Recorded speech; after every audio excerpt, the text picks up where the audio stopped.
Hello students, this is Dr. Anita Raj, your chemistry mentor, welcoming you for a new session in chemical bonding. So today we are going to see about the ionic or the electrovalent bond which comes under chemical bonding. Okay. So before switching over to the ionic or the electrovalent bond, first I should tell you what do you mean by a chemical bonding.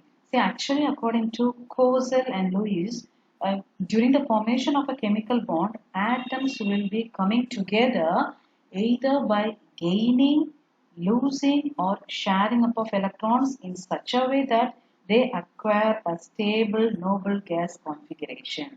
Can you understand? See, the atoms will be coming together either by gaining or losing or sharing up of electrons. Now, why they gain or why they lose or why they share up of electrons? That's because all the atoms or the elements they want to acquire a stable electronic configuration as that of a noble gas. Okay. So first you should know what is a noble gas. See, look at this periodic table. See, these are the noble gases: helium, neon, argon, krypton, xenon, radon. Okay, so all these are the noble gases. Actually, this helium, this is the first noble gas which contains two electrons. Okay, this helium it contains two electrons and also that will be present in its valence shell. Valence shell means outermost orbit. Okay. See here, this two electrons will be present in the K shell, and this K shell can accommodate only two electrons, and it cannot accommodate more than two electrons. Hence, the valence shell in helium is complete, and hence this helium possesses an stable electronic configuration. Okay. Other noble gases, all the other noble gases will be having Ns2 Np6 electronic configuration in their valence shell. What do you mean by Ns2 Np6? See here helium, and then next comes neon, then comes argon, then comes krypton, then comes xenon, okay, radon, okay. So all these are the different types of noble gases, okay. See here the electronic, this atomic number of this neon is 10, argon is 18, this is 36, and this is 54, and this is 86, okay. So when you check the valence shell of these elements, the valence shell will be having the configuration like this.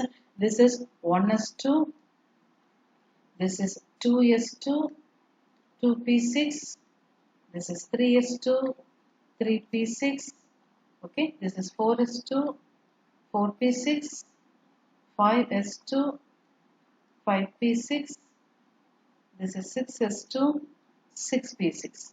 So altogether we'll be writing this as ns2 np6, okay.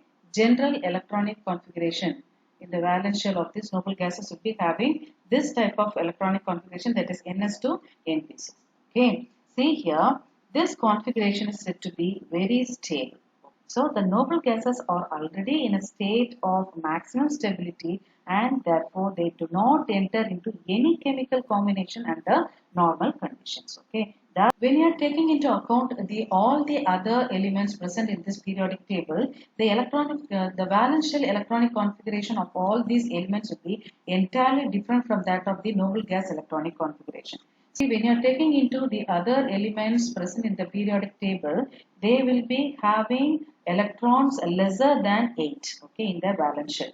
Okay, this means that the electronic configuration of all the other atoms are less stable as compared to these noble gases. Okay, since because all the atoms are less stable when compared to noble gases, they will be having a basic, all the elements will be having a basic tendency to acquire a stability like that of the noble gases to have a maximum energy. Okay. So in order to attain the electronic configuration of this noble gases, all the other elements will be highly chemically reactive, and they will undergo some chemical combinations either by gaining or losing or sharing up of electrons to attain this stable electronic configuration. Understood. So during this chemical combination, these atoms will be trying to attain the noble gas configuration by giving, taking or sharing up of electrons with other atoms. Okay, and this will lead to the formation of a chemical bond between the atoms. Okay, can you understand? I hope you might have understood about chemical bonding, why chemical bonding is taking place in order. So under chemical bonding, we are having different categories: ionic bond, covalent bond, electronic bond, okay, and different types of bonds are there. Okay, so in this class we are going to see this ionic bond or electrovalent bond in detail. Okay. So what are ionic bond or electrovalent bond? See, an ionic bond is an electrostatic force of attraction between two atoms where one atom transfers an electron to the other atom. Okay. So ionic bond is formed by transferring of electrons from one atom to other atom, from one atom to other atom. Understood? So let us see that in detail by taking an example. See here, this sodium, formation of ionic bond in sodium chloride. Okay. So see here we are having two atoms, sodium and chlorine. See this element which is having a tendency to lose one or more electron is called as an electropositive element. An element which has a tendency to lose one or more electrons called electropositive elements. Normally, alkali metals are examples for this electropositive elements, and those elements which have a tendency to gain electrons.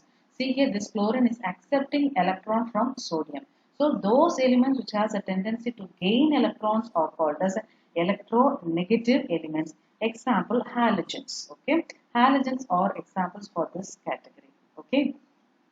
See here sodium is here. This sodium is having the electronic configuration like this 2, 8, 1. Okay, the atomic number of a sodium is 11. Okay, it is 11. So we have 1s2, 2s2, 2p6. So 1s2, 2s2, 2p6, 3s1. So the outermost orbit or outermost orbit will be having this configuration. Okay, whether when you are taking into consideration chlorine, atomic number of chlorine is 17. Okay, so electronic configuration would be 2, 8, 7. Okay, so the outermost configuration is like this. Okay, valence shell electronic configuration for chlorine is 2, 8, 7. Say if this chlorine, if it accepts one electron, it will become 8. Okay, and if this sodium, if it loses one electron, it attains this configuration. Is it not? If it loses one electron, it attains this configuration. See here, the sodium is here, which is its nearest noble gas, neon. Neon. Okay, so the sodium, if it loses one electron, it will be acquiring the noble gas configuration of neon. Okay, if this chlorine, if it gains one electron, it becomes 8. So it attains the, what is the nearest noble gas configuration of chlorine?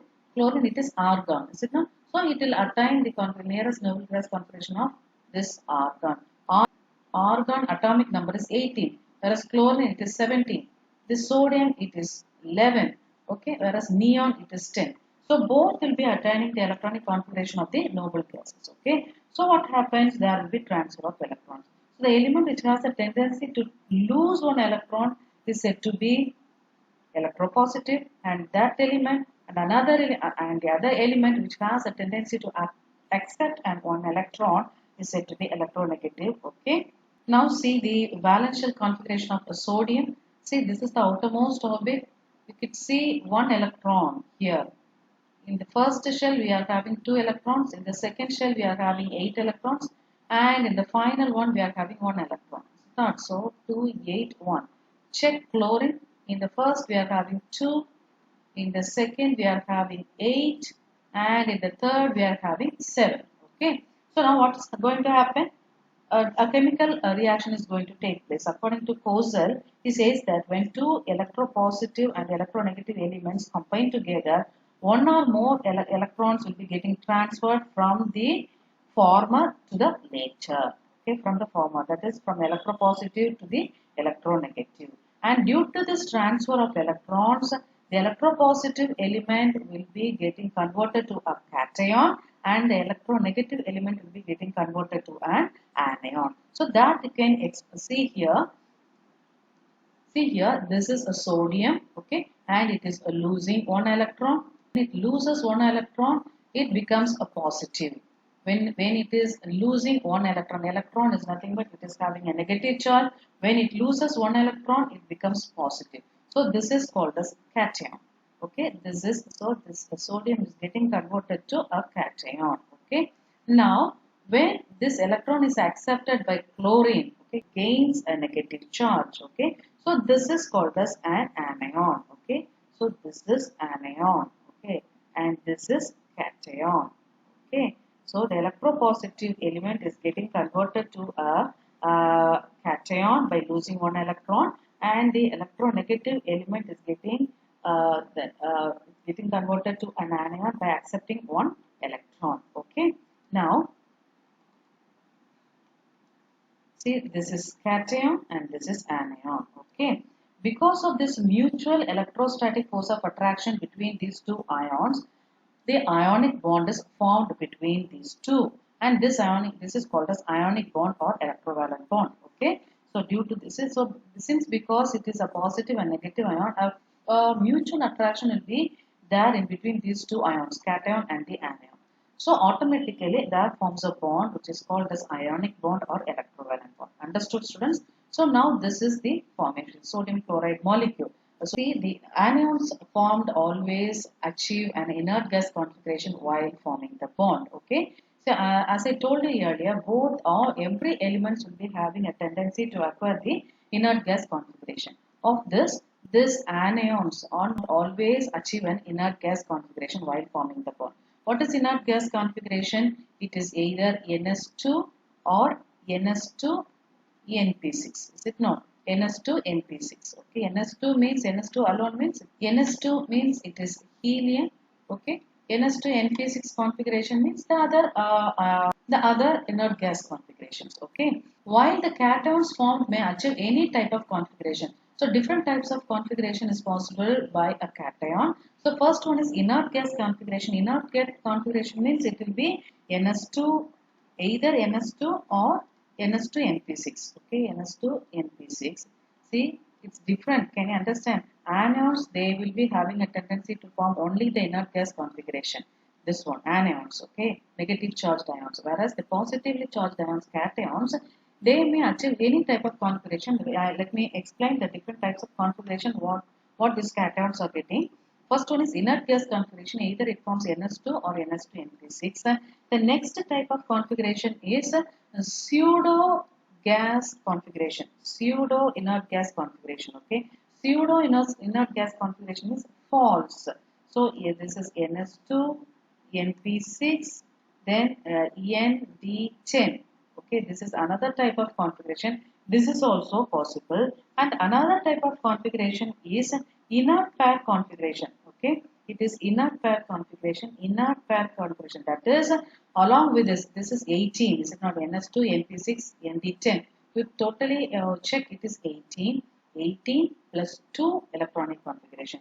18 plus 2 electronic configuration means it may be N minus 1 S2, okay, then P6 D10, along with this it will be having NS2, okay. So this type of configuration is also possible.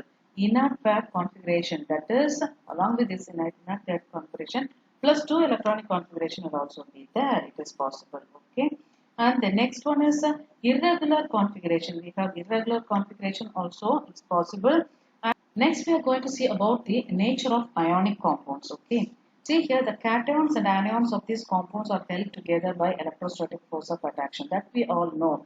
See, when during the transfer of electrons from one atom to another atom, one will become cation, another one will become anion. Is it not? When a chemical reaction takes place, a force of attraction will be holding these two ions, cations and anions together. That is called as ionic bond. Is it not?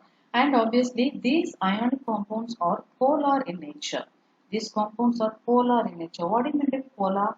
Polar means oppositely charged. Okay, oppositely charged. Okay, so these compounds are oppositely charged. Obviously, this is positive and this is negative. Okay, and now they are soluble. These type of ionic compounds are soluble in polar solvents and they are not soluble in non-polar solvents. What do you mean when do you call a solvent as a polar solvent? Solvent is said to be polar in nature when they are having a dipole moment charge or a large number of partial charges. Okay, so the electronegative difference between these two atoms present in a polar solvent will be high, whereas non-polar solvents will not be having a huge electronegative difference. Okay, non-polar solvents are those solvents which do not have a partial charge or dipole moment. Okay, So these ionic compounds are soluble in polar solvents. Okay. So what's the next nature of this ionic compound? Actually, they are good conductors of electricity. They conduct electricity. Okay. They are good conductors of electricity. And obviously, the next one is they have high melting and boiling points. Okay. They have high melting and boiling points. And the final one is the polar linkages present in ionic compounds are non-directional. What do you mean by non-directional? What do you mean by non-directional? See here, non-directional means when the ionic bond is said to be ionic compounds are said to be non-directional because the charge is uniform in all directions. That is, an ion is surrounded by other ion in from all the directions. Okay, see here Na plus is surrounded by Cl minus. Likewise, Cl minus is surrounded by Na plus. Okay, so an ion will be surrounded by other ions in all directions. So it is said to be non-directional. Whereas when you are taking into consideration covalent bond and coordinate bond, they are not. They are formed by one side and hence they are directional. Whereas ionic compounds are said to be non-directional. Okay. Well, fine students, I hope you might have understood what I have taught today. Let me meet you with another important topic in my next session. Until then, it's Dr. Anita Rajya, chemist mentor signing off from you. Thanks for watching.